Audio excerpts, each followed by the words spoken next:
વિદ્યાર્થી મિત્રો, વિદ્યુત ચુંબકીય પ્રેરણના સ્વાધ્યાયનો 10મો એક્ઝામ્પલ. જેટ વિમાન 1800 કિલોમીટર પર કલાક 1800 કિલોમીટર પર કલાક ની ઝડપે પશ્ચિમ તરફ ગતિ કરે છે. જો આ સ્થાને પૃથ્વીના ચુંબકીય ક્ષેત્રનું મૂલ્ય અને ડીપ એંગલ આટલો હોય તો જો પાંખિયાઓના છેડાઓ વચ્ચેનો ગાળો 25 મીટરનો હોય તો તેમની વચ્ચે ઉત્પન્ન થતો ઈએમએફ અથવા વોલ્ટેજનો તફાવત શું હશે? અહીંયા 1800 છે એટલે 1800 ગુણ્યા 1000 કિલોમીટરના મીટર કલાક 3600 સેકન્ડ મીટર પર સેકન્ડ. આ બે મીંડા નીકળી 18 દુ 36 એટલે લગભગ આવે છે 500 મીટર પર સેકન્ડ.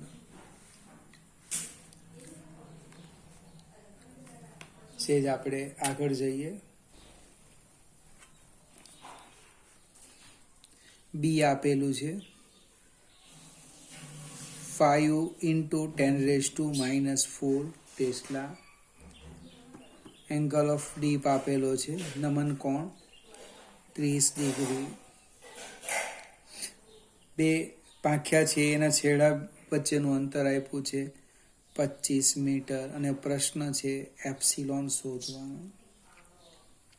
હવે મેગ્નેટિક મેરિડિયનની વાત કરીએ આપણે આ રીતના. તો આ ચુંબકીય ક્ષેત્ર આમ છે, આમ આ ફાઈ, તો એનો આ ઘટક લઈએ આમ બી વર્ટિકલ અને આ બી હોરિઝોન્ટલ. એ ઉધ્વ ઘટકને લંબ ગતિ કરવાનો એટલે અહીંયા બીવી આમ લખાશે બી સાઇન ફાઈ. બી 5 × 10⁻⁻⁴ સાઇન 30. સાઇન 30 એટલે 1/2. 5 × 10⁻⁴ into 1/2. 2.5 × 10⁻⁴ ટેસ્લા. પ્રેરિત ઈએમએફ એટલે કે એપ્સિલોન બીવી એલવી. આપણે શું કરીએ, બીવીમાં સીધું બીજ લખી દઈએ 10⁻⁴ ગુણ્યા 25 ગુણ્યા વી 500. સાદું રૂપ આપીએ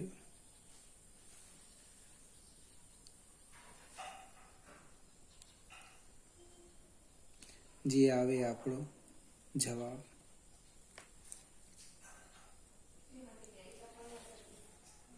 હવે સેજ આગળ જઈએ. 11મો એક્ઝામ્પલ. આપણે આગળ એક આકૃતિ આવી ગઈ સ્વાધ્યાયના ચોથા એક્ઝામ્પલની, એ હું દોરું છું આ રીતના.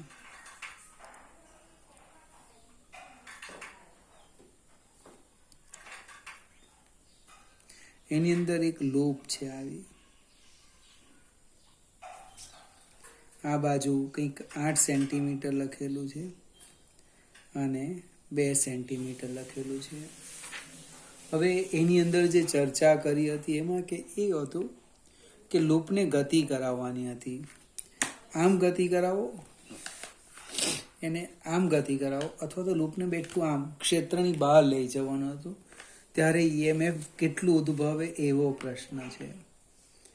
હવે અહીંયા જે આપેલું છે તે સમજાવું કે જે ચુંબકીય ક્ષેત્ર છે એ સમય સાથે ઘટતું જાય છે. એટલે કે dB/dt આપેલું છે 0.02 ટેસ્લા પર સેકન્ડ. 1 સેકન્ડમાં 0.02 ટેસ્લા જેટલું ઘટે છે. ત્યાર પછી જે આખી લૂપ છે એ લૂપનો અવરોધ આપેલો છે 1.6 ઓહ્મ. પ્રશ્ન પૂછેલો ઉર્જાનો વ્યય પાવર. હવે આ જે ગૂંચળું છે લૂપ છે એનું લૂપનું ક્ષેત્રફળ લખી દઈએ એલ બી. એલ 8 સેન્ટીમીટર એટલે -2 બી 2 ગુણ્યા 10 - 2 એટલે 8 ગુણ્યા 2 16 ગુણ્યા 10 - 4 મીટર સ્ક્વેર. લૂપ નો પોઝ સદિશ એ ક્ષેત્રને સમાંતર છે એટલે ફ્લક્સની વાત કરીએ તો phi = AB cos theta, theta = 0. phi બરાબર AB cos થીટા એટલે થીટા = 0 એટલે phi = AB. હવે પ્રેરિત EMF. Epsilon = d phi by dt. ક્ષેત્રફળ અચળ છે બહાર કાઢી લેવું d by dt into b. db by dt આપેલું છે આપણું ક્ષેત્રફળ છે 16 ગુણ્યા 10 - 4 અને db by dt છે 0.02. સાદુરૂપ આપણે આપીએ એટલે લગભગ 16 દુ 32, 0.32 ગુણ્યા 10 - 4 વોલ્ટ. પ્રવાહ શોધીએ, માઇગો નથી પણ શોધી કાઢીએ પ્રેરિત પ્રવાહ. તો કે I બરાબર એપ્સિલોન બાય R 0.32 ગુણ્યા 10 - 4 અને પરિપથનો અવરોધ આપ્યો છે 1.6 એટલે પ્રવાહ લગભગ 16 દુ 32, 0.2 into 10 - 4 એમ્પિયર. પાવર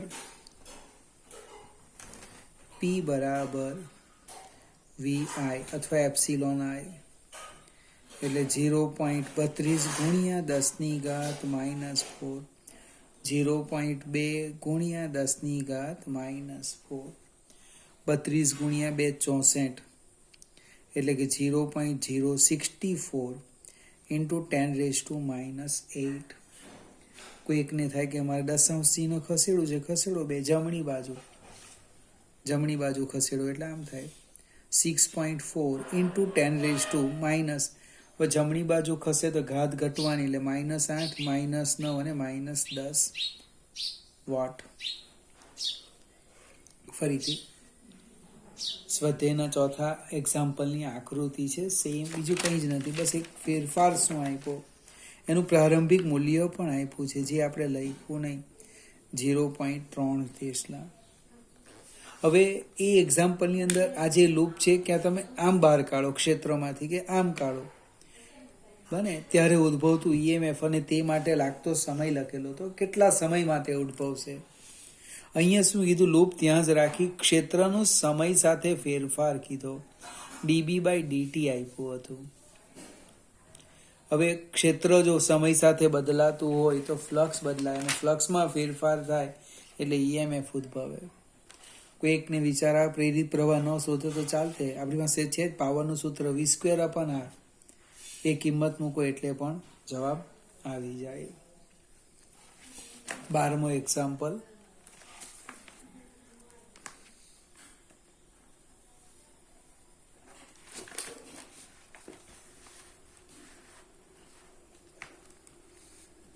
ધન ઝેડ દિશામાં ચુંબકીય ક્ષેત્ર ધરાવતા વિસ્તારમાં 12 સેન્ટીમીટરની બાજુઓવાળી એક ચોરસ ગાળો કે જેની બાજુઓ x અને y અક્ષને સમાંતર છે.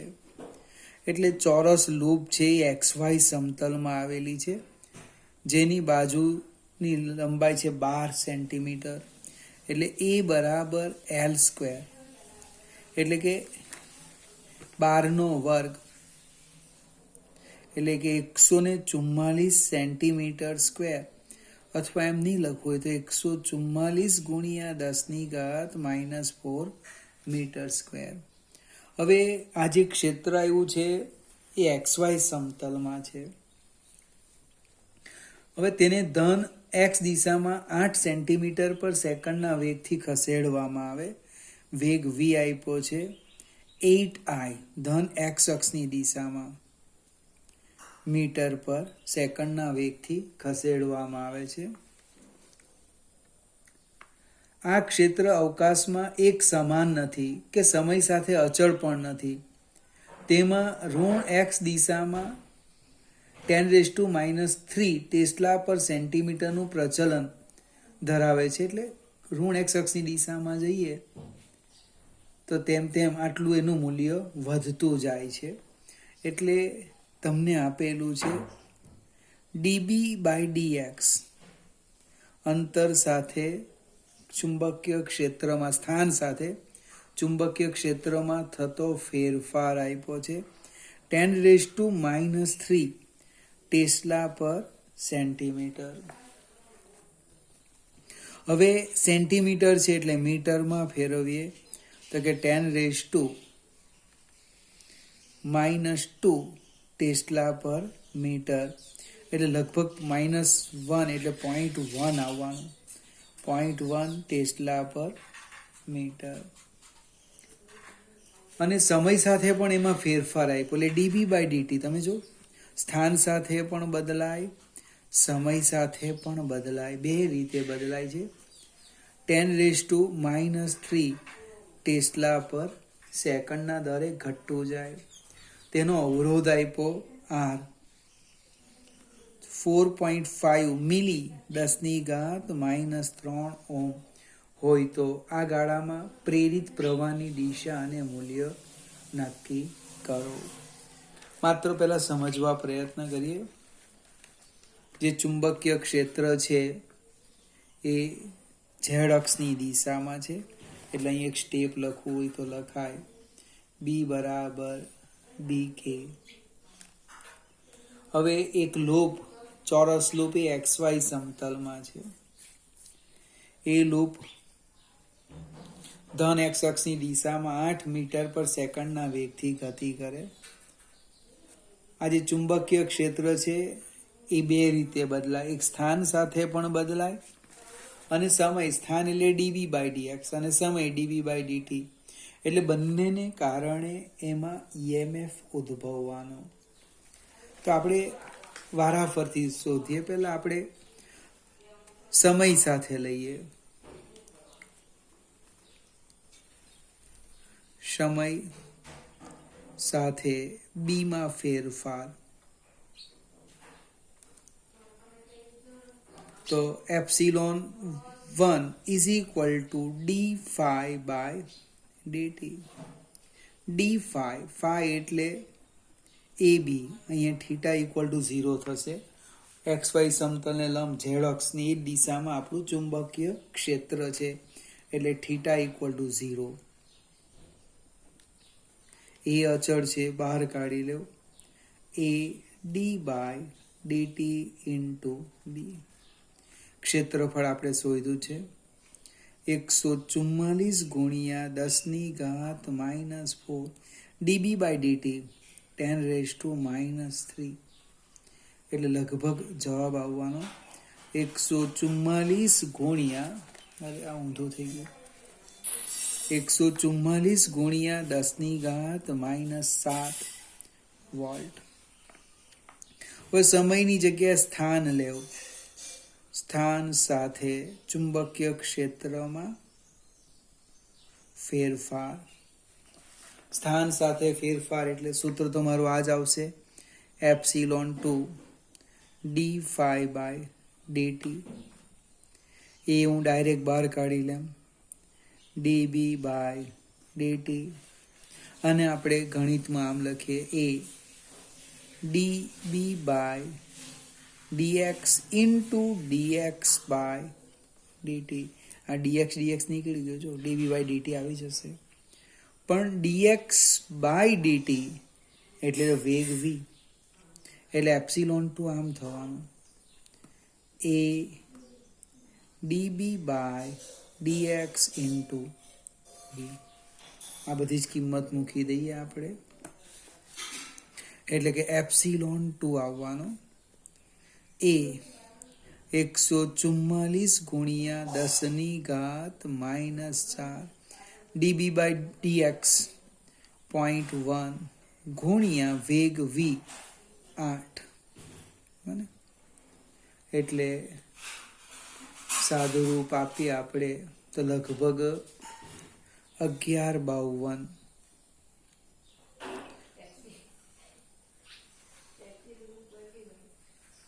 આપણે એક જ મિનિટે મિત્રો, આ વેગનો એકમ હું જરા જોઈ લેમ. એ વેગનો એકમ છે 8 સેન્ટીમીટર પર સેકન્ડ, એટલે સેન્ટીમીટરમાં આવ્યું છે 10⁻², બને. -4 -2 6 ને આને એક લઈ લઈએ -7. 8 ચોક 32, 8 ચોક 32 ને 3 35, 8 ને 3 11 બરાબર છે વોલ્ટ. હવે કુલ EMF મને કુલ પ્રેરિત EMF epsilon is equal to epsilon 1 plus epsilon 2, બેનો સરવાળો કરો એટલે આવી જશે. પ્રવાહ પણ આવશે, I બરાબર, એ હું તમારા પર છોડી દઉં, એપ્સિલોન બાય R. પ્રશ્ન છે આપણો એક દિશાનો, તે હું સમજાવું. પ્રવાહ આવી જાય છે, દિશાની વાત કરીએ તો આ જે લૂપ છે એ લગભગ ક્ષેત્રમાંથી બહાર નીકળે એટલે વિષમ ઘડી દિશામાં પ્રવાહ મળશે. સ્વાધ્યાયમાં પુસ્તકના પાનાને લંબ ચુંબકીય ક્ષેત્રમાં 3 આકાર બતાવ્યા હતા. અંદર દાખલ થાય તો સમઘડી, બહાર નીકળે તો વિષમ ઘડી. એ જરાક જોઈ લેજો એટલે વધારે ખ્યાલ આવશે. વિષમ ઘડી દિશામાં